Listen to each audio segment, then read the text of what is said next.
Hello everyone, আমি তোমাদের Imran sir. আশা করি তোমরা সবাই ভালো আছো। অনেক দিন পর আমাদের দেখা সাক্ষাৎ এই অনলাইন প্ল্যাটফর্মে।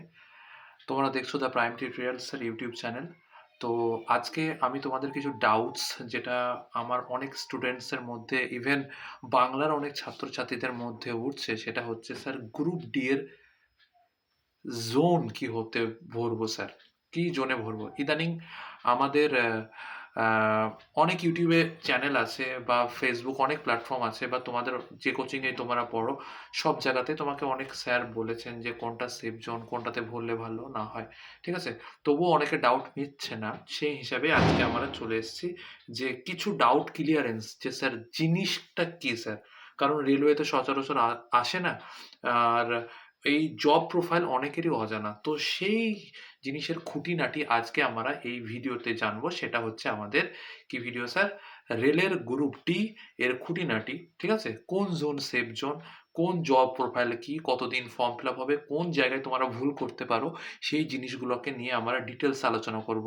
তো চলো স্টে টিউন আমার সঙ্গে, তোমরা লেগে থাকো। তো প্রথমেই আমরা চলে আসি স্যার, রেলওয়ে এই যে গ্রুপ ডি এর ভ্যাকেন্সি, এটা কি কি করতে হয় আমাদেরকে। তো গ্রুপ ডি এর অনেক ভ্যাকেন্সিজই হয়, মানে অনেক পোস্ট হয়। এটা তো স্কুলের চাকরির মতো নয় যে আমি জানছি যে স্যার আমি মাস্টারই হব। না, সেটা ঠিক সেরকম নয়। তোমার জিনিসটা হচ্ছে যে অনেক ক্যাটাগরিজ আছে। একটা রেলওয়ে বার করে, সেটার মধ্যে অনেক ক্যাটাগরিজ আছে, অনেক রকমের জব প্রোফাইল আছে। তো আমাদের সবচেয়ে প্রথমে জেনে রাখা দরকার যে আমরা যে জবটা করতে যাচ্ছি সেটা আলটিমেটলি RRB কনক্লুডেড নয়, মানে RRB কন্ডাক্ট করাচ্ছে না। যে যে বোর্ড কন্ডাক্ট করাচ্ছে এক্সামটা, সেটা হচ্ছে RRC। স্যার পার্থক্য কি? স্যার পার্থক্য কিছুই নয়, এটা হচ্ছে রেলওয়ে রিক্রুটমেন্ট বোর্ড। ঠিক আছে, আর এটা হচ্ছে রেলওয়ে রিক্রুটমেন্ট সার্কিট। তো রেলওয়ে রিক্রুটমেন্ট বোর্ড বাদ বাকি সব বোর্ডেরই, মানে সব এক্সামই করায়, যেমনি এলপি ধরে নাও, এনটিপিসি ধরে নাও। কিন্তু RRC কি করায় স্যার? শুধু গ্রুপ ডিটা 2018 সাল থেকে আমাদের করাচ্ছে। তো এই যে গ্রুপ ডি আমরা ফর্মটা ভরবো, তার জন্য আমাদের জব প্রোফাইল কি? অনেকে ছেলে হতে, অনেকে ছেলে হও, অনেকে মেয়ে। ঠিক আছে, তো সবারই আলাদা আলাদা জব প্রেফারেন্স থাকতে পারে। ঠিক আছে, কেউ রেল লাইনে হাঁটতে পারবে না, কেউ গেট তুলতে পারবে না, কেউ আবার অনেক ভ্যাকেন্সি সেই জায়গায় যেরকম তোমার ইচ্ছে সেরকম নেই। তো আজকে আমরা বেসটা জেনে নেবো কোনটাতে কি ভ্যাকেন্সি। তো প্রথম যেটা আমরা জানি, যেটা বেসিক কিছু কিছু জিনিস জানা দরকার, আমি একটু নিজেকে এই সাইডে করে নিচ্ছি। দেখো, প্রথমে আমাদের যেটা অর্গানাইজেশন যে করাচ্ছে এটা, যদিও এখানটায় RRB হবে না, RRC হবে। ঠিক আছে, এটা জেনে রাখো। এটা হচ্ছে আমাদের অ্যাডভার্টাইজমেন্ট নাম্বার 8 2024 সালের। এসেছে 2025-এ, কিন্তু 2024 সালে এই অ্যাডভার্টাইজমেন্টটা চলে এসেছিল। অ্যাক্রস অল ওভার ইন্ডিয়াতে এটা ভরা হবে।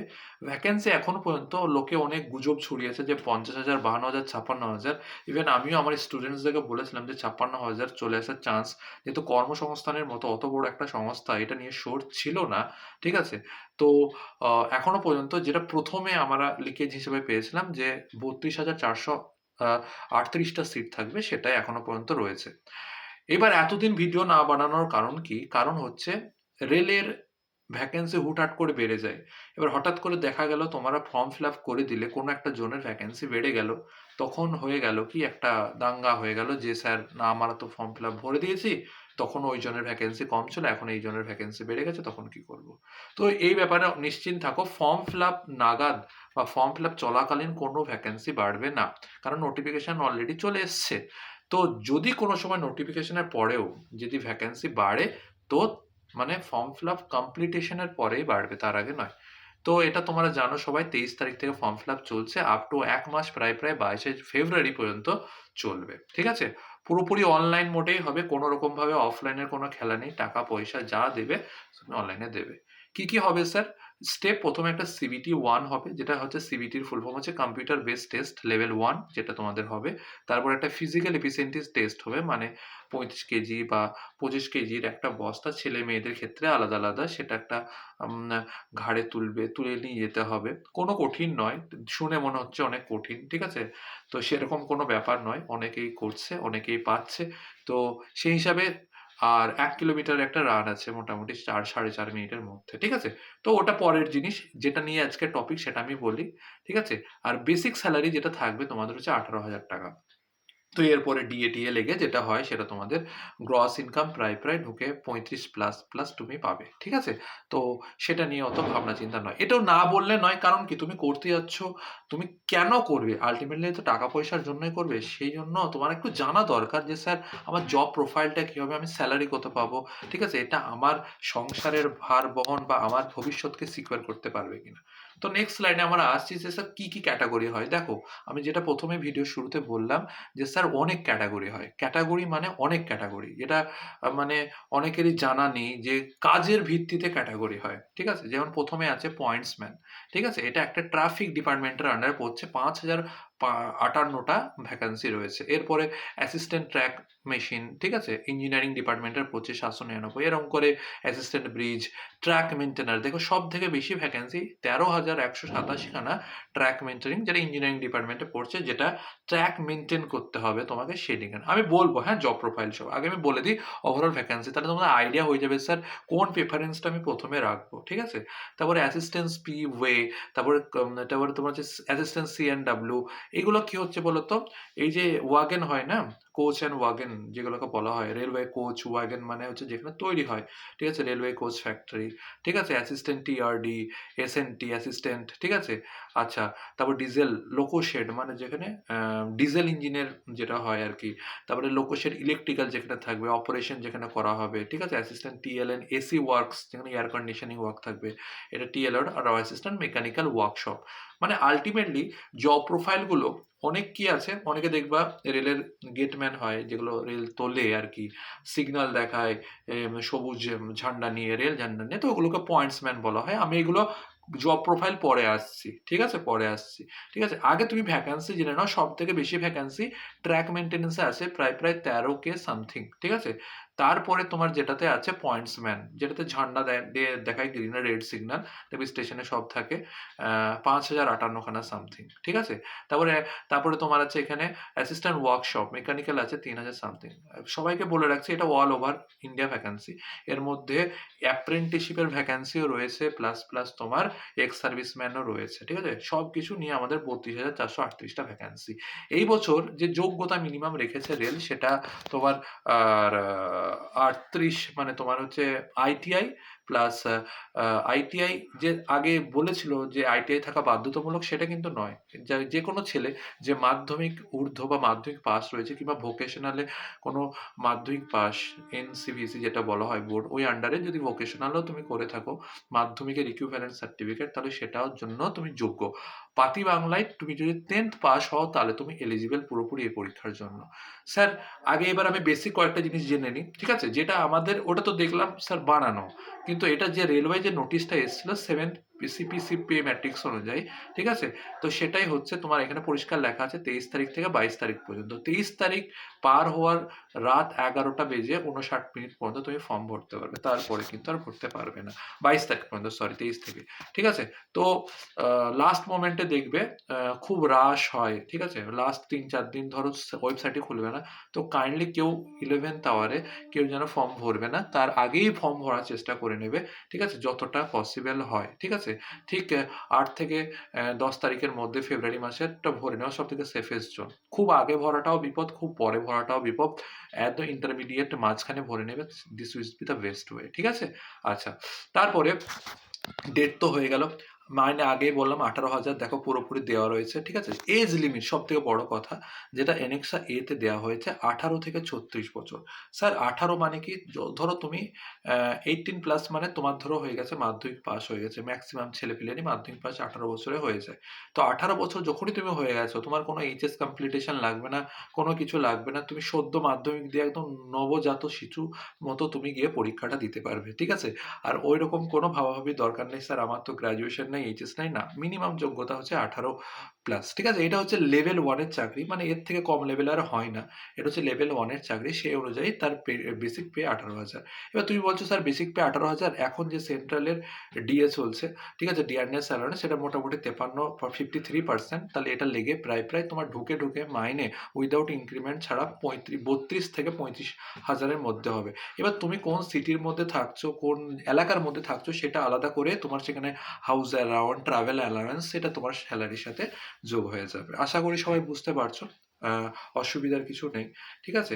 আচ্ছা, এইবার ভ্যাকান্সি আগেই বললাম ৩২,৪৩৮টা, ঠিক আছে? আচ্ছা, এইবার সবাইকে বলে রাখি স্যার প্রতি বছর কিন্তু ৩৬ বছর পর্যন্ত বয়স থাকবে না, ঠিক আছে? এটা ১৮ থেকে ৩৩ বছর পর্যন্ত। শুধুমাত্র কোভিড-১৯ যে প্যান্ডেমিকটা এসছে, কোভিড-১৯ প্যান্ডেমিকের জন্য ৩ বছর রেলওয়ে কোনো রকম রিক্রুটমেন্ট করতে পারেনি। সেই রিক্রুটমেন্ট করতে না পারার দরুন, ঠিক আছে? তো ৩৬ বছর পর্যন্ত ৩ বছরের এজ রিল্যাক্সেশন দেওয়া হয়েছে। এটা মাত্র ওয়ান টাইমের জন্য, ঠিক আছে? তো এই কেউ ভুল ধারণায় থাকবে না যে প্রতি বছর আমার ৩৬ বছর, না। এটাই হচ্ছে তোমার লাস্ট অপরচুনিটি যাদের ৩৪ বছর, ৩৫ বছর পার হয়ে গেছে তাদের ঘরের কাছে সরকারি চাকরি নেবার, ঠিক আছে? আমি বলছি ঘরের কাছে কেন স্যার? অনেক বলছি, সব পরে বলবো। দেখো, ১/১/২০২৫ অনুযায়ী যাদের বয়স ১৮ থেকে ৩৩ বছর তারা এই পোস্টের জন্য যোগ্য। কিন্তু এই শুধুমাত্র এই সেন্টার জন্য, যেটা আগেই বললাম, ১৮ থেকে ৩৬ বছরের জন্য যোগ্য, ঠিক আছে? অনেক ডিটেলস লাগে, ঠিক আছে? অনেক খাটতে হয় এই জিনিসটা প্রেজেন্টেশন করতে গিয়ে। তো আশা করি যারা চ্যানেলে নতুন আছো তারা একটু লাইক, সাবস্ক্রাইব করে দিও, ঠিক আছে? তো তোমাদের জন্য এরকম হেল্পফুল যদি মনে হয়, তোমাদের অনেক যদি ডাউট ক্লিয়ার হয়ে থাকে। এবার আমি ক্যাটাগরিটা বলে দিই। ওবিসি যদি নন ক্রিমিনিয়ার থাকে সেই পক্ষে ৩ বছর তুমি এক্সটেনশন পাবে। মানে ৩৬ বছরও যদি বয়স হয় এবছর, এই অনুযায়ী মানে ১/১/২০২৫ অনুযায়ী তুমি ৩ বছর মানে 39 এজ পর্যন্ত পাবে। এসসি/এসটিদের জন্য ৫ বছর আরো এক্সট্রা, ঠিক আছে? এইবার ইউআর যদি ইডব্লিউএস হও, ঠিক আছে? 3 ইয়ার তো পাচ্ছই, ৩৩ বছরে পাচ্ছি, সেটা দরকার নেই। কিন্তু তোমার যদি এক্স সার্ভিসম্যান, এই পুরো কোটাটা হচ্ছে এক্স সার্ভিসম্যান। এক্স সার্ভিসম্যানদের অনেক ক্যাটাগরি রয়েছে। ওবিসি থাকলে ৬ বছর, এসসি/এসটি থাকলে ৮ বছর, ঠিক আছে? আচ্ছা, আর ইউআর এর সাথে ইডব্লিউএস থাকলে ৩ বছর এক্স রিল্যাক্সেশন পাওয়া, ঠিক আছে? আচ্ছা, তারপর পার্সন উইথ ডিসএবিলিটিস, মানে যারা ধরো একটু ফিজিক্যালি ডিসেবলড, ঠিক আছে? তাদের জন্য তো ইউআর ইডব্লিউএস হলে ১০ বছর, এনসিএল হচ্ছে ১৩ বছর, এসসি/এসটি হলে ১৫ বছর, ঠিক আছে? আচ্ছা, বেশি ডিটেলসে যাচ্ছি না, আশা করি এগুলো সবাই তোমরা জানো। এই ভিডিওটা মেন বানানো দরকার কিছু গাইডেন্স দেওয়ার জন্য, কারণ যেটা দিয়ে তুমি ভুলটা করতে পারো, ঠিক আছে? এইবার অনেকের বলছে স্যার ইডব্লিউএস, স্যার ইডব্লিউএস এর প্রথম কথা মনে রাখো ৩৬ বছর পর্যন্ত এজ লিমিট পাবে। এর জন্য ওবিসির মতো এক্সট্রা ৩ বছর কোনো তুমি এজ লিমিট পাবে না, ঠিক আছে? আর ইডব্লিউএস হওয়ার জন্য এই যে ৫ একর জমি থাকা দরকার, রেসিডেন্সিয়াল যে ফ্ল্যাট থাকবে সেটা ১,০০০ স্কোয়ার ফিট, ঠিক আছে? যারা জানো তুমি ব্লকে, নিয়ারেস্ট ব্লকে খোঁজ লাগিয়ে করে নেবে। এবার একটা জিনিস থাকে ক্রুশিয়াল ডেট। স্যার ক্রুশিয়াল ডেটটা কি? স্যার যেকোনো ফর্ম ফিল আপের সময় তো তুমি ডকুমেন্ট ভেরিফিকেশন যখন হবে, তুমি ভরে দিলে এখন ইডব্লিউএস, সেটা গ্রান্টেড হবে না যদি তুমি এখন থেকে ইডব্লিউএস তোমার সার্টিফিকেট না থাকে। ভালো করে বুঝে নাও। তুমি ফর্ম ফিল আপ যখন চলছে, এই যে নোটিফিকেশন ভরছো, এর আগে পর্যন্ত তুমি ক্লেম হওয়া চাই যে সরকারের কাছে যে তুমি অ্যাজ এ ইডব্লিউএস প্রার্থী বা ওবিসি বা যে কোনো রকম এজ রিল্যাক্সেশন বা তুমি রিজার্ভেশনের আন্ডারে পড়ো, ঠিক আছে? তুমি ভাবছো আমি ওবিসি সার্টিফিকেট ৬ মাস পরে পাবো, তো ৬ মাস পরে তো পরীক্ষা হবে, তারপরে ডকুমেন্ট ভেরিফিকেশনের সময় আমি ওবিসি হয়ে যাব, তাহলে সেটা করে দেবো না। কারণ তোমার ওবিসি যে সার্টিফিকেট বা তোমার এসসি/এসটি যে সার্টিফিকেট, সেই সার্টিফিকেটটা তোমার একটা প্রুফ হিসাবে পিডিএফ করে ওদের ওয়েবসাইটে আপলোড করতে হবে ফর্ম ফিল আপের সময়। তো সেই অনুযায়ী এটা ভাইটাল, খুবই পয়েন্ট, সেই জন্য আমি তোমাকে বলে দিলাম, ঠিক আছে? আচ্ছা, এটা হয়ে গেল। সেই জন্য এখানে বলে দিয়েছে all the candidates seeking reservation relaxation benefit availables, SC ST, OBC, NCL, EWS, PWD, ex serviceman, CCA, সবার কাছেই যেন must ensure that entitle reservation relaxation as per eligibility prescribed in rules সেন, ঠিক আছে? মানে যে রুলসটা দেওয়া রয়েছে, যেটা আমি এখনই বললাম, মানে অলরেডি ফর্ম ফিল আপের সময় তোমার হয়ে যাওয়া চাই, ঠিক আছে? তাছাড়া এই ফরম্যাটটা তারা ক্লেম করতে পারবে না। মানে তাহলে তখন তুমি তোমার ক্যান্ডিডেটের ক্যান্সেল হয়ে যাবে, পরিষ্কার বলে দিয়েছে, ঠিক আছে? তাহলে এই জিনিসটা তুমি যেন একদম মাথায় রাখবে। দেখো, আমি একটা তোমাকে এসসির যে সার্টিফিকেট হয়, ঠিক আছে? এসসির যে সার্টিফিকেট হয় তার ফরম্যাটটা দেখবা, নোটিফিকেশনের একদম লাস্ট পেজে দেখবা দেওয়া রয়েছে, ঠিক আছে? এটা জাস্ট আমি একটা ফরম্যাট, তোমার কি করবা, তোমার যদি রাজ্যের ওবিসি থাকে তুমি দেখবা তোমার ক্যাটাগরিটা সেন্ট্রালের ওবিসির আন্ডারে পড়ছে কিনা, সেটা তুমি এখানে ফর্মটা ফিল আপ করবা, নামটা লিখবে, ঠিক আছে?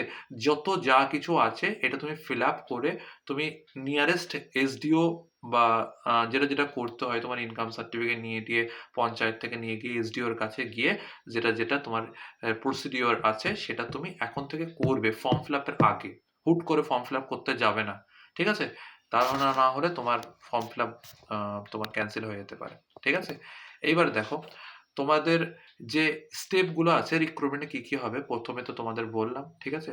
যে computer based physical document verification, ঠিক আছে, মেডিকেল এক্সামিনেশন, এই 4টি স্টেপে তোমাদের রিক্রুটমেন্ট প্রসেস চলবে, ঠিক আছে।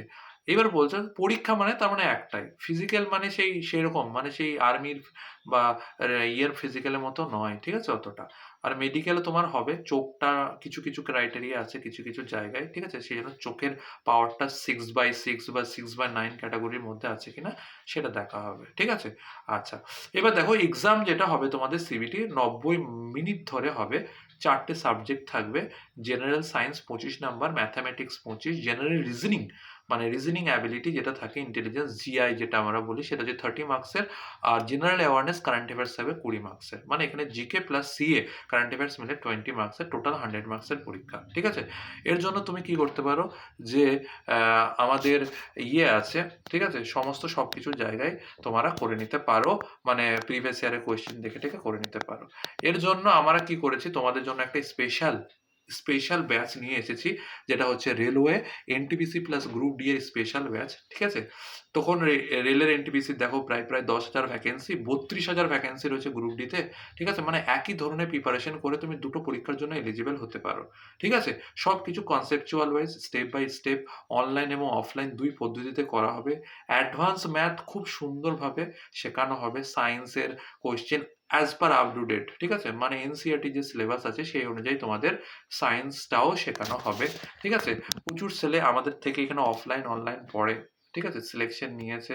তো আশা করি যদি তোমাদের প্রয়োজন মনে হয়, ঠিক আছে, তো তোমরা এখান থেকে যোগাযোগ করতে পারবে, ঠিক আছে। তো আমরা সবই সাবজেক্ট ওয়াইজ পড়াই। তো ঠিক আছে, এই যে জিনিসটার আগে তোমাদের আর একটা জিনিস যেটার জন্য প্রচুর ফর্ম ক্যান্সেল হয় সেটা আমার বলা দরকার, সেটা হচ্ছে তোমাদের ফটোগ্রাফি, ঠিক আছে। ফটোগ্রাফি জিনিসটা কি স্যার? ফটোগ্রাফি হচ্ছে রেলের অনেক জিনিসের, অনেক লোকের ফটো, যদি ধরো 20 লাখ ফর্ম জমা পড়লো, তার মধ্যে 1 থেকে 2 লাখ ফর্ম শুধু ক্যান্সেল আউট হয়ে যায় শুধু ফটোগ্রাফির জন্য, ঠিক আছে। তাহলে সেই ফটোগ্রাফির দিকটা একটু নজর রাখবে। দেখো ভাই, তুমি মোবাইলে ফটো তুলবে না, সোজা কথা। প্রথমত তুমি যে ফটোটা তুলবে সেটা হচ্ছে তোমার আহ, একটা ডিজিটাল ক্যামেরায় ফটোটা তুলবে কিংবা ডিএসএলআর এ তুলবে, ঠিক আছে। ব্যাকগ্রাউন্ড হোয়াইট রাখবে, কান যেন দেখা যায়, ঠিক আছে, কোনো চশমা পরবে না, ঠিক আছে, কোনো টুপি মাথায় দেবে না। তো ব্যাকগ্রাউন্ডটা হোয়াইট থাকবে, একটা ফর্মাল শার্ট পরবে সাদা কিংবা মানে লাইট কালারের শার্ট পরবে, আর যেটা কি রেজুলেশন যেটা বলা আছে 320x240 এ রেজুলেশন, আর এত গ্রাফিক 50 থেকে 100 কেবির মধ্যে 100 ডিপিআই মধ্যে ফর্মটা তুমি সাবমিট করে দেবে, ঠিক আছে, মানে যখন তুমি ভরবে আর কি, ঠিক আছে। গ্লাস পরবে না, বারবার বলছি, যদি তুমি চোখে গ্লাস লাগেও তা ফটোগ্রাফির সময় তুমি গ্লাসটা খুলবে, ঠিক আছে, একদম, না হলে ফর্ম রিজেকশন চলে আসবে, ঠিক আছে। আমাদের ব্যাচের ডিটেলস তোমাকে দিয়ে দিলাম, তোমরা যোগাযোগ করতে পারো, আমাদের ফোন নাম্বার এখানে দেওয়া রয়েছে, এখান থেকে তোমরা নিতে পারো, ওকে। আচ্ছা, বেশ, নেক্সট কোয়েশ্চেন আমাদের যে স্যার ভ্যাকান্সি যেটার জন্য তোমাদের এত স্যার ঝামেলা, ঠিক আছে। আগে বলে দিই যে স্যার জোন ওয়াইজ যে ভ্যাকান্সি আছে সেটা হচ্ছে এই যে রেড থেকে গ্রিন অনুযায়ী করা হয়েছে, মানে যে জোনে সব থেকে বেশি ভ্যাকান্সি সেই অনুযায়ী আমরা এটাকে মানে তোমাদের করে রেখেছি। UR, SC, ST, OBC, EWS সেই অনুযায়ী পরপর পরপর পরপর ভ্যাকান্সিগুলোকে সাজানো রয়েছে, ঠিক আছে। আচ্ছা, তুমি দেখো, তুমি যে ক্যাটাগরির মধ্যে হও, মানে তোমার যদি ওবিসি হও, তুমি ওবিসির ভ্যাকেন্সির জন্য যোগ্য, প্লাস প্লাস ইউআর এর ভ্যাকেন্সির জন্য যোগ্য। তুমি যদি ইউআর এর ভ্যাকেন্সি অলরেডি ক্লিয়ার করে থাকো, তাহলে তুমি কিন্তু ওবিসির ভ্যাকেন্সিটা খাবে না, তুমি ইউআর এর ভ্যাকেন্সিটা খাবে। তাহলে যে বান্দা জেনারেল, যে বান্দা ওবিসি, তার সবচেয়ে কপালে বেশি দুঃখ, ঠিক আছে। তো ইউআর হওয়া জন্মানো খুবই মুশকিল, তাকে কাট অফ বেশি, সব বেশি, বয়সে ছাড় কম, ঠিক আছে। জেনারেল বালো কি তো ऐसे की तैसी, হ্যাঁ। তো বল্লে বল্লে তো উসকি হ্যায় জিসকা হ্যায় ক্যাটাগরি, হ্যাঁ। তো যাই হোক এই যে জোনগুলো আছে, ঠিক আছে। এবার দেখো অনেক জোন আছে অনেকের ঘরের কাছে, আমি তোমাকে বলবো সে সব সময় নিজের পড়বা তুমি একটু বেশি কষ্ট করে, কিন্তু সবসময় বাবা নিজের হোম পোস্টিং নেওয়ার চেষ্টা করবা। হোম পোস্টিং মানে তোমার যে বাড়ির কাছাকাছি রেলওয়ে জোন, ঠিক আছে। এখনো পর্যন্ত সব থেকে বেশি যে জোনের যে ভ্যাকেন্সি রয়েছে দেখো দিল্লিতে রয়েছে মোটামুটি 4,785 খানা। তার আগে রয়েছে মুম্বাই, তার আগে রয়েছে মুম্বাই, দুটো মুম্বাই রয়েছে, একটা সেন্ট্রাল একটা ওয়েস্টার্ন, ঠিক আছে। তার আগে রয়েছে চেন্নাই, গুয়াহাটি। এবার কলকাতা জোনের ভ্যাকেন্সি কিন্তু খুবই কম আছে, ঠিক আছে। আচ্ছা, এবার যার যার ধৈর্য আছে, যা পারমিট আছে, এবার দেখো কাট অফ আলাদা আলাদা জোনের আলাদা আলাদা রকম রকম যায়, ঠিক আছে? সব জোনের cut off all over India একই রকম হয় না, ঠিক আছে? কারোর 5 বেশি 5 কম, 10 বেশি 10 কম। তো যে জোনে যেরকম ফর্ম ফিল আপ হবে, যে জোনে যেরকম ভ্যাকেন্সি থাকবে তার সাথে সেরকম কাট অফ যাবে। যে জোনের ভ্যাকেন্সি বেশি তার কাট অফ হালকা কম হবে, নিতান্তই এটা স্বাভাবিক ব্যাপার, ঠিক আছে? তো সেই অনুযায়ী তোমরা এটা ভাবতে পারো, ঠিক আছে? যদি তোমার মনে হয় যে তোমার দিল্লি যে ভ্যাকেন্সি বেশি আছে সে অনুযায়ী দিল্লি তুমি ভরতে পারো, কারণ দিল্লিতে সব থেকে ভ্যাকেন্সি বেশি। কিন্তু মনে রাখবে ভিড়ও ওখানে বেশি হবে, সবার চোখের সামনে ওই 4755 গ্রিন জোনটা পড়বে।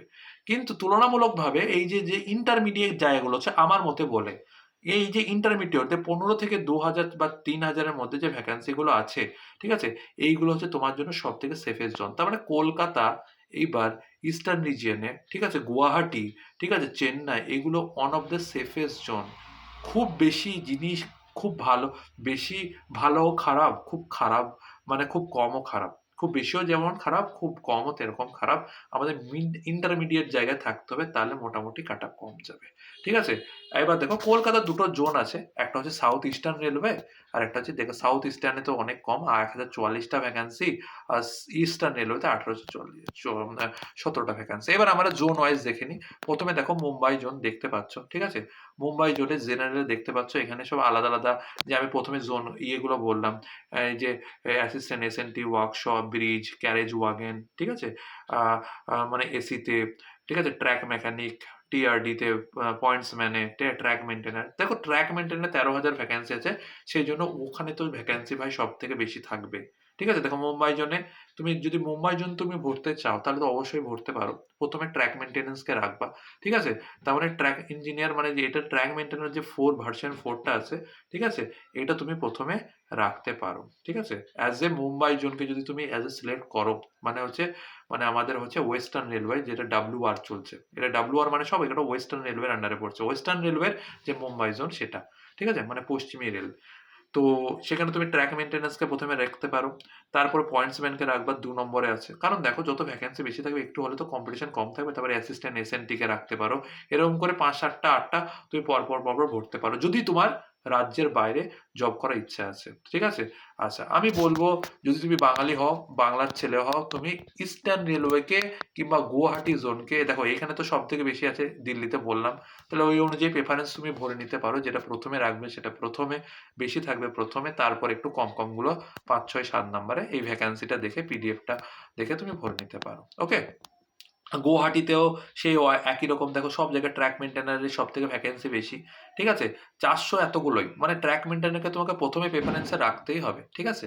আচ্ছা এবার আমরা চলেছি কলকাতা। কলকাতা ইস্টার্ন রেলওয়ে, ঠিক আছে, সব মিলিয়ে তো তোমার মোটামুটি তো 1500-র কাছাকাছি ভ্যাকেন্সি আছে, ঠিক আছে, ইউআর টিউআর মেনে নিয়ে, ঠিক আছে? এবার দেখো এখানে এক্স সার্ভিস ম্যানে কিন্তু ভ্যাকেন্সিটা অনেকটা কম, ঠিক আছে, 366টা, ঠিক আছে? আর 366টাই দেখো সিএএ, মানে যারা অ্যাপ্রেন্টিসশিপ করে রয়েছে অলরেডি, ঠিক আছে?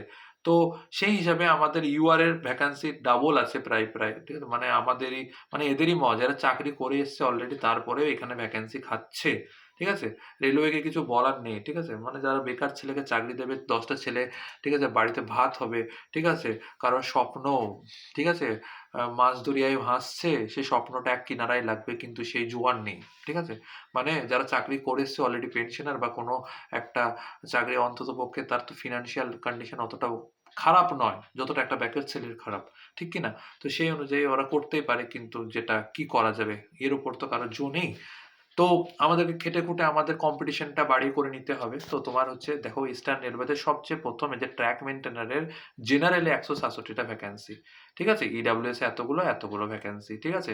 তারপরে পয়েন্টসম্যান, এরকম করে 129 খানা এরকম করে দিতে, আমি বারবার বলছি, ঠিক আছে?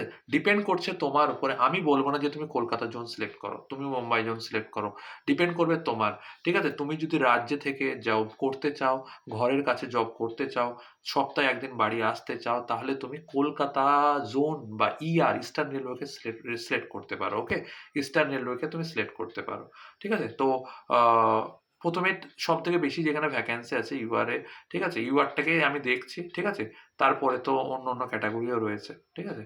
তো সেই অনুযায়ী 435 খানা টোটাল ট্র্যাক মেইনটেইনারের ভ্যাকেন্সি রয়েছে, আর অ্যাসিস্ট্যান্ট ওয়ার্কশপে 308টা ভ্যাকেন্সি রয়েছে, ঠিক আছে? টোটাল সবকিছু মিলে ক্যাটাগরি প্লাস অন্য কিছু মিলিয়ে।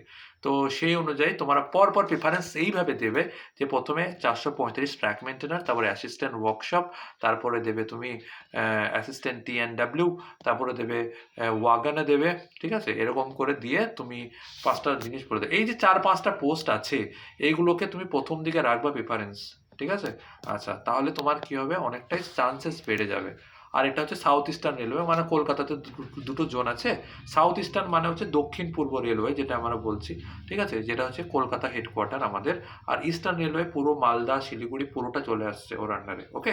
তো সেই অনুযায়ী এখানে দেখো ট্র্যাক মেইনটেইনারে 194টা, আগেরটাই কত ছিল দেখো 176টা, মানে এবার সাউথ ইস্টার্ন রেলওয়ে ট্র্যাক মেইনটেইনার বেশি লাগবে, এখানে ভ্যাকেন্সি বেশি রয়েছে, ঠিক আছে? কিন্তু অন্যগুলো একদম ভ্যাকেন্সি প্রচুর কম, ঠিক আছে? মানে ট্র্যাক মেইনটেইনার এখানে বেশি, ঠিক আছে? তাহলে শুধু সাউথ ইস্টার্ন রেলওয়ের ভরসা করে তুমি কিন্তু বসতে পারো না পরীক্ষায়, ঠিক আছে? সেই জন্য আমি তোমাকে বলবো বেস্ট প্রেফারেন্স যদি তুমি বাংলায় থাকতে চাও ইস্টার্ন রেলওয়ে, আর যদি বাংলার বাইরে যেতে চাও দিল্লি অথবা মুম্বাই, ঠিক আছে? আর গুয়াহাটিটাকেও তুমি অ্যাজ এ প্রেফারেন্স হিসেবে ধরে রাখতে পারো, ঠিক আছে? সাউথ ইন্ডিয়ায় জবটা করা অনেকটা কঠিন হয়ে যাবে, ঠিক আছে? সেই জন্য তোমাকে আমি বলবো ওটা প্রেফারেন্স না রাখতে। তুমি দেখো ওয়েস্টার্ন রেলওয়ে তোমার কিন্তু মুম্বাই জোনে এইভাবে আসবে না, ওয়েস্টার্ন রেলওয়ে, নর্থ ওয়েস্টার্ন এইভাবে ক্যাটাগরি অনুযায়ী এইভাবে সিলেক্ট করা থাকবে, ঠিক আছে? তা তুমি প্রথম প্রেফারেন্স দেখো আমাদের এখানে 1800-1700 খানা ইস্টার্ন রেলওয়ে, যেটা আমি বলছি মুম্বাই থেকে শুরু করে শিলিগুড়ি পর্যন্ত, সরি, মানে মালদা শিলিগুড়ি, এই যে বর্ধমান টর্ধমান এই যে লাইনগুলো আছে, তুমি এখানে জব পেতে পারো এই যে আমাদের ইস্টার্ন রেলওয়ের আন্ডারে, মানে মেনটেনার হিসাবে, ঠিক আছে? ট্র্যাক মেনটেনার হোক কিংবা পয়েন্টসম্যান হোক, ঠিক আছে? এবার জব প্রোফাইলগুলোর ব্যাপার আমি বলি, ঠিক আছে? যে তুমি কি জব করতে পারবা। সবসময় বলি ওয়ার্কশপে যে জবগুলো হয়, যেখানে ইঞ্জিন তৈরি হয়, লোকোমোটিভ তৈরি হয়, তোমরা জানো বর্ধমানে চিত্তরঞ্জন লোকোমোটিভস রয়েছে, সেখানে তৈরি হয় এই যে ইঞ্জিনস তৈরি হয়। তারপরে তোমার দেখতে পাচ্ছ বড় বড় তোমার ধরো কার শেড থাকে, ঠিক আছে? ব্যান্ডেল ঢুকতে দেখবে অনেক বড় কার শেড আছে, সেখানে দেখবা তৈরি হচ্ছে ওয়াগন ফ্যাক্টরি। এই যে শুধুমাত্র ছেলে নয়, দেখতে পাচ্ছ মহিলারাও কাজ করে, সেই জন্য মহিলা ছেলে বলে কোনো পার্থক্য নেই, ঠিক আছে? তো তুমি যে কোনো জব সবাই করতে পারবে, ঠিক আছে? তাহলে এইগুলো হচ্ছে ওয়ার্কশপের আন্ডারে পড়ে, যেখানে দেখবা C&W লেখা আছে, ঠিক আছে? ডিজেল, তাহলে তোমার লোকোমোটিভে লেখা আছে, তাই তোমার জোনগুলো তোমার প্রথমে বললাম ট্র্যাকগুলো দেখে নেবা, এগুলো হচ্ছে ওয়ার্কশপের আন্ডারে কাজ, ঠিক আছে? মেকানিক্যালে বেশি এখানে নেয়, ঠিক আছে? এবার ট্র্যাকম্যান মানে হচ্ছে একটা ট্র্যাকের মধ্যে তোমাকে একটা দায়িত্ব দিয়ে দেওয়া হবে, তোমার কাছে একটা জিপিএস থাকবে, ঠিক আছে? তো ধরো তোমার ট্র্যাকের আন্ডারে ধরো দুটো স্টেশন থাকলো, ওই ট্র্যাকের মাধ্যমে ট্র্যাকের মধ্যে যা কিছু হবে সেই মেনটেনেন্সের দায়িত্ব তোমার। তাই বলে তোমাকে ট্র্যাকের পাথর খুঁড়তে হবে না, এসব করতে হবে না, ঠিক আছে? মেনটেনেন্স কি আছে, কোন জায়গায় খারাপ হচ্ছে, তোমার সাথে কন্ট্রাক্টরের যে কর্মচারীগুলো থাকে সেগুলো তোমার সাথে যাবে, ঠিক আছে? তুমি তাদেরকে বলবে যে এই জায়গাগুলো খারাপ আছে, এই জায়গাগুলোকে ঠিক করে নেওয়া আমাদের দরকার, ঠিক আছে? সেই অনুযায়ী রাতেও ডিউটি পড়বে, শিফটিং ওয়াইজ ডিউটি পড়ে এই ট্র্যাক মেনটেনারের, ঠিক আছে? তো এইটাই হচ্ছে ব্যাপার, কিছুই নয়। রাতেও পড়তে পারে, দিনেও পড়তে পারে, শীত গ্রীষ্ম বর্ষা, তোমাকে ট্র্যাকটা তোমার আন্ডারে থাকবে, সেই জায়গায় ট্র্যাকটা মেনটেনেন্স থাকতে কিনা, কোনো জায়গায় নাট বল্টু ঢিলা হচ্ছে কিনা, কোনো জায়গায় কোনো কিছু পড়ে আছে কিনা, ট্রেন আসা যাওয়ার প্রতি অবস্ট্রাকেল তৈরি হচ্ছে কিনা, সেটাই হচ্ছে তোমার মেন জিনিস নজরে রাখা। ছেলে মেয়ে সবাই করে, তুমি দেখবা হাওড়া ডিভিশন, শিয়ালদা ডিভিশনে প্রচুর মেয়ে এই পোস্টে কাজ করে, ঠিক আছে? তো কাজ কঠিন কিছু নয়, সব থেকে বেশি ভ্যাকেন্সি এটাই রয়েছে, সেই জন্য তোমাকে প্রথম প্রেফারেন্স আমি এটাই দিতে বলেছি, ঠিক আছে? কারণ এই জায়গায় কাট আপটা অল্প হলেও কম যাবে, সবাই এটাই ভরবে, তো তুমি পিছিয়ে থাকবে না, ঠিক আছে? তারপর হচ্ছে পয়েন্টসম্যান তুমি দেখেছো, এই যে আমাদের মহিলারাই, মা বোনেরাই সবাই এই কাজ করে আর কি, তোমাকে দেখাতে। আমি কেন ছেলেরা করে না, আমি কেন মেয়েদের ছবিটা দেখাতে চাইছি, না না, মেয়েরাও করে এই কাজ, ঠিক আছে? সেই জন্য এই যে তোমার সিগন্যালিং যেটা হয়, গ্রিন সিগন্যাল দেখবো যখন থ্রু ট্রেন যায় প্ল্যাটফর্মে পাশ দিয়ে, বলে না আমরা সরে দাঁড়ান, তখন একটা দেখবো লাইট জ্বলে, লেজার লাইট কাট কাট করে গ্রিন বা লাল রঙের, সেই যে কাজটা যেটা দেখানো হয় সেটা পয়েন্টসম্যানের মেয়েরাও করে, ঠিক আছে? আচ্ছা, ছেলেরাও করে। তো মানে এগুলো আমাদের অত আইডিয়া নেই কেন, কারণ স্যার এগুলো রেলের পরীক্ষা 5-6 বছর পর পর হয়, তো সেই জন্য সচরাচর মানুষের জিনিসগুলো জানা নাই। প্রতি বছর হলে, এসএসসির মতো হলে সেটা ভালো হয়, কিন্তু এবার থেকে রেলওয়ে যে ক্যালেন্ডার প্রকাশ করেছে সে অনুযায়ী রেলওয়ে প্রতি বছরই নিয়োগ করবে, সে গ্রুপ ডি হোক, এনটিপিসি হোক, এলপি হোক, জেই হোক, ঠিক আছে? বা আমাদের অন্য কোনো পোস্টই হোক, তো সেই অনুযায়ী আমাদের এই যে ওয়ার্কশপের কাজ এগুলো রয়েছে, যদিও এগুলো এআই ক্রিয়েটেড, যাই হোক এরকম করে ওয়ার্কশপের মধ্যে কাজবাজ হয়। তো এই যে পোস্টগুলো, পোয়েন্টসম্যান, ঠিক আছে, রেলওয়ে ওয়াগন ওয়ার্কশপের আন্ডারে, ঠিক আছে, সেখানে ডিজেল লোকোমোটিভও থাকবে, ইলেকট্রিক ইঞ্জিনও থাকবে, সব কিছুই থাকবে তোমার মধ্যে, ঠিক আছে। তো এইসব জিনিস আলাদা আলাদা জায়গায়, ট্র্যাকম্যান হয়তো তোমাকে দিনে 5 কিলোমিটার হাঁটতে হবে, কিন্তু পয়েন্টসম্যান এই যে জিনিসগুলো, এই যে তোমার ক্যাটাগরিগুলো থাকে, এগুলো স্টেশনের মধ্যে দাঁড়িয়ে বেশ হ্যান্ডসাম জব, ঠিক আছে। সব থেকে বড় কথা, 7th পে ম্যাট্রিক্স আসছে তোমার, হচ্ছে 8th পে কমিশন তোমার চলে আসবে 7th পে কমিশনের পরে। তো সেই অনুযায়ী তোমার স্যালারিটা অনেকই ইনক্রিজ হবে, ঠিক আছে, অনেকই বাড়বে। কারণ তুমি যদি এটা লেভেল 1-এরও চাকরি হোক না কেন, এর মাইনে তোমার 50,000 প্লাস প্লাস দাঁড়াবে। তো সেই অনুযায়ী তোমার হয়তো মেহনতটা একটু বেশি, কাজটা একটু বেশি, হয়তো অফিস ওয়ার্কের কাজ নয়, কিন্তু মাইনে কোনো রকমভাবে অন্যান্য জিনিসের চাকরির থেকে অনেকটাই বেশি। তো সেই অনুযায়ী তোমার যদি স্বপ্ন থাকে রেলে আসা, পরে তুমি তোমার নিজের ডিগ্রি দেখিয়ে এই ডিপার্টমেন্ট থেকে তুমি ইনক্রিমেন্টও করে নিতে পারো, ঠিক আছে। তো এই ডিপার্টমেন্টে কেউ সারা জীবন থাকে না, ঠিক আছে। যার ট্যালেন্ট আছে তারা ঠিক অন্য ডিপার্টমেন্টে রেলে চলে যায়। রেলের হাজার ডিপার্টমেন্ট আছে, ঠিক আছে। কেউ টিচিং ডিপার্টমেন্টেও চলে যেতে পারে, কেউ ইঞ্জিনিয়ারিং ডিপার্টমেন্টেও চলে যেতে পারে, কেউ টেকনিশিয়ানের ডিপার্টমেন্টেও চলে যেতে পারে, ঠিক আছে। তাদের আলাদা আলাদা পেমেন্ট, সেখানে আবার আলাদা স্যালারি ডিপার্টমেন্টাল এক্সামের মাধ্যমে তোমরা দিতে পারো। তো আশা করি তোমরা সবাই বুঝতে পেরেছো। তো ঠিক আছে, সবাইকে থ্যাংক ইউ ফর ওয়াচিং। আশা করি আমি অনেকের ডাউট মেটাতে পেরেছি, ঠিক আছে। বেশি কোনো ডাউট হলে তোমরা আমার সাথে কন্ট্যাক্ট করো। ভিডিওটা একটু লেন্দি হবে আমি জানতাম, 30 মিনিটের কাছাকাছি হয়ে গেল। তো যদি কোনো ডাউট থাকে আমাকে অবশ্যই জানাবে, আমাদের ফোন নাম্বার দেওয়া আছে। আর প্লিজ সাবস্ক্রাইব আওয়ার চ্যানেল। আমি এর প্রতি হ্যাবিচুয়েট নয়, ঠিক আছে, এই সমস্ত বলার প্রতি, যে চ্যানেল সাবস্ক্রাইব করুন। যদি তোমাদের কন্টেন্ট ভালো লাগে, আমার মেহনত পছন্দ হয়, তাহলে অবশ্যই চ্যানেলটাকে সাবস্ক্রাইব করো আর আমাদের পাশে থাকো, ঠিক আছে। আর যদি কোনো রকম পড়াশোনা সম্বন্ধে সহযোগিতার প্রয়োজন হয়, তো আমাদের ব্যাচ একদম চলছে, ঠিক আছে। অনেক ইঞ্জিনিয়ার্স বলো, অনেক আইটিআই করা বান্দা বলো, সবাই পড়ছে, ঠিক আছে। সবাই স্বপ্ন দেখছে রেলে চাকরি করার, ঠিক আছে। অনেকে সাকসেসফুলও হয়েছে। তো তোমরা তোমাদের প্রিপারেশন ইতিমধ্যেই শুরু করো। জুন জুলাই নাগাদ রেলওয়ে এই যে গ্রুপ ডি এর ফর্ম, মানে পরীক্ষাটা হবে। আর এনটিপিসির পরীক্ষা হবে নিয়ার অ্যাবাউট তোমার হচ্ছে মার্চ এপ্রিল নাগাদ, ঠিক আছে।